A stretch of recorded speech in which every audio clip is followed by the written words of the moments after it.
the hottest fucking thing a guy can do is make a little noise.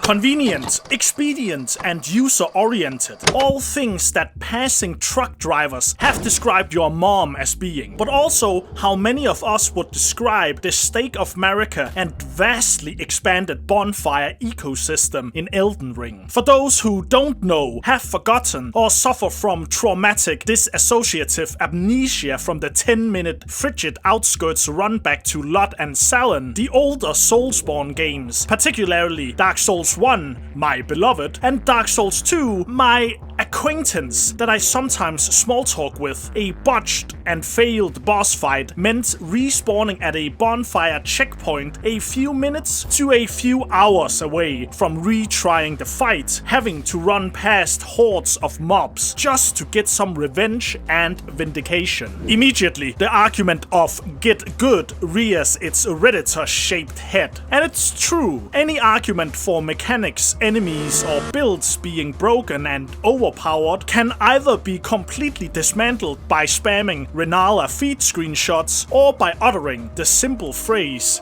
get good. But what if there were more substantive argumentations for the runback for Jogmaxxing in Soulsborne games? What if there were genuine game design and narrative reasons for punishing the player like they were a VIP guest at Gitmo? If there are, you will have to find another video by a much smarter YouTuber for them. But since you're already here, allow me to present a few Capra Demon-induced brain injury reasons for why Elden Ring's boss checkpoints might be a little too convenient. Firstly, allow me to use you as a confessional. No, you don't have a choice. I am not a hardcore gamer, and I immediately praised the lack of runbacks in Dark Souls 3. In fact, I was so rattled, deep in my lazy instant gratification seeking being by any level of runback, that the overabundance of bonfires in Elden Ring made me glaze the game to such a point that it would make even Bonnie Blue blush. Now, in Elden Ring, additional respawn checkpoints have been added by the name of Stakes of Marika, and bonfires have needlessly been renamed Sites of Grace. I refuse to use this heathen name and will interchangeably call them either bonfires or checkpoints. Elden Ring CP, if you will. Even to this day, I love these checkpoints so much that boss arena mods are my favorite thing to play, making me much akin to those passengers of a Wall-E, being fed an endlessly catered slop trough of empty calorie fights. And it is in this haze of boss fight gluttony that I thought to myself, man, I'm sure glad I don't have to experience the pain of jogging. So why can't I stop thinking about all those times I had to fight my way back to a boss fight? Firstly, the lack of friction. And no, this isn't a condom PSA, please pack that thing away immediately. But rather, the lack of friction in gameplay. Usually, friction is a big no-no word for test audiences and shareholders. Friction filters away a part of your paying audience from your product and prevents you from acquiring a second yacht shaped like Guinevere. But in video games, friction is a base necessity. If there is no challenge, no skill cap to overcome, no friction to master,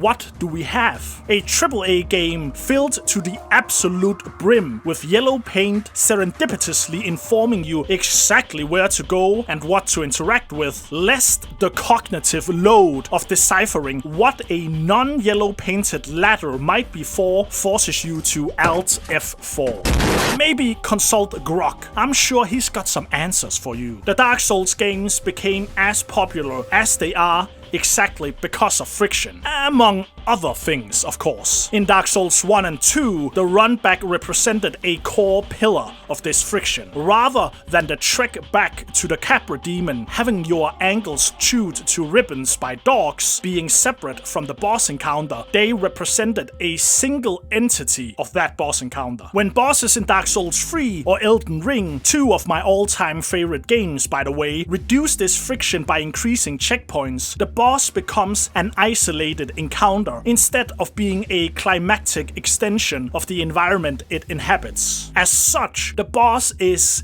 demystified and the encounter gamified by sheer convenience. Dark Souls was obtuse, obstinate, and straight up obnoxious in its early game design, and that added a quality, a level of friction that is no longer present, and in fact rarely present in any modern games at all. Mind you, difficulty has obviously been scaled in other ways. There is no Dark Souls 1 boss as complex and tough as Melania or Sister Fried, but it's not just about more skill cap.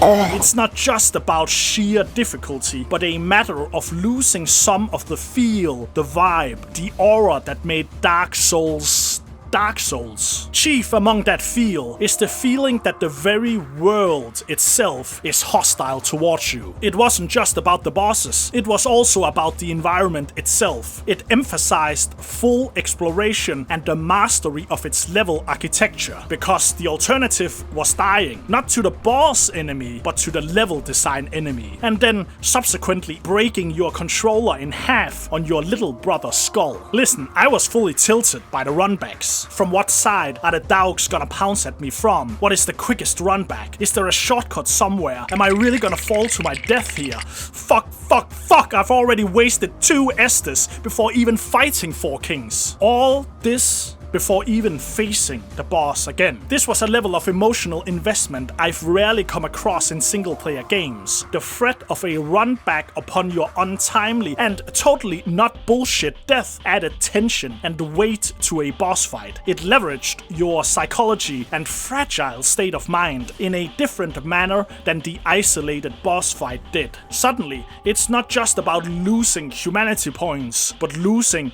our valuable time, trekking across this frozen hellscape for the 15th time. Even someone like Sister Fried in Dark Souls 3, who was a horrendous marathon of a multi-stage fight, provoked a different feeling of failure versus being culturally enriched by the peaceful inhabitants of New Londo before you even reach the boss fight again. And if you explored either New Londo or YouTube, you would be rewarded with an excellent shortcut to the boss fight. Early Dark Souls was not just mastery of the boss encounter, but mastery of the architecture, the level design at large.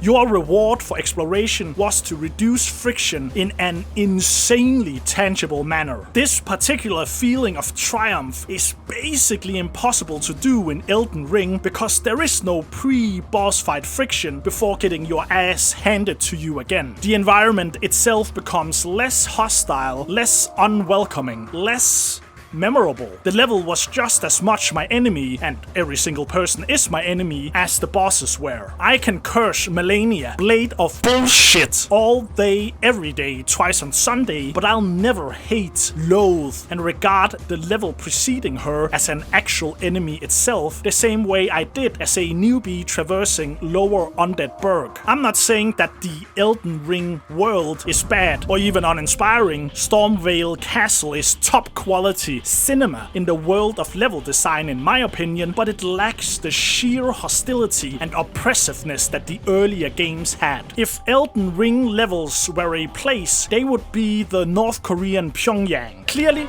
something is wrong, something is dangerous and brewing just below the surface, and if I stick my nose out too far, I get dead. Conversely, Dark Souls 1 levels would be a North Korean labor camp. Clearly, everything is wrong here, everything is dangerous, and I will die regardless of where my nose is. Once again, that's not to say that Dark Souls 1 is more difficult than Elden Ring or Dark Souls 3, far from it, but in Elden Ring, the bosses own the monopoly of the game's difficulty and complexity, shared with the rune bears, of course. In contrast, the Dark Souls 1 levels themselves pose, relative to their boss fights, a much larger threat than the levels in Elden Ring does. Gravity notwithstanding, of course. One big reason is how few bonfires are present in the earlier games. Creator Hidetaka Miyazaki, Snifferlord Supreme, said this of the bonfires: "It's probably the one place in Dark Souls where users can relax, just for an instant. In this cold, dark world, the beacon fire is a place of warmth. It's one of the few locations in the game that is heartwarming. It expresses this dark fantasy world I'm trying to create. Also, check out these high polygon feats I'm cooking up, player. Early Dark Souls level design was attrition, both mechanically and psychologically. When bonfires, the places of relaxation, are so scarce and the fast travel disabled until halfway through the game, it affects your decision making processes. It affects how you move about in this hostile world. It affects how you remember the levels. When the bonfires are abundant, the locations that are heartwarming, so plentiful, that makes the dark fantasy world, in contrast, not quite so dark. And it's not like Eldenring doesn't understand environmental storytelling. Take the Raya Lucaria Academy, for instance. Between the last bonfire and the boss encounter is a relatively long run-back distance, at least in Eldenring terms, and there is a noticeable lack of a Stake of Marika from the boss room and the academy at large. Why is this? Well, Renala, the snifferbait feet lady, is the master of the academy, and formerly married to Radagon, the long-haired twink who serves as the first phase of the final boss fight. But Radagon divorced Renala, leaving her heartbroken and driven mad. Why? So that he could get with Marika instead. Oh, Marika and Radagon are two sides of the same entity. Same difference for poor, betrayed Renala. So fellas, ask yourself this question. Would you have a statue of the man your wife cheated on you with on your property? NTR enjoyers, stand back and stand by. But that's just a theory.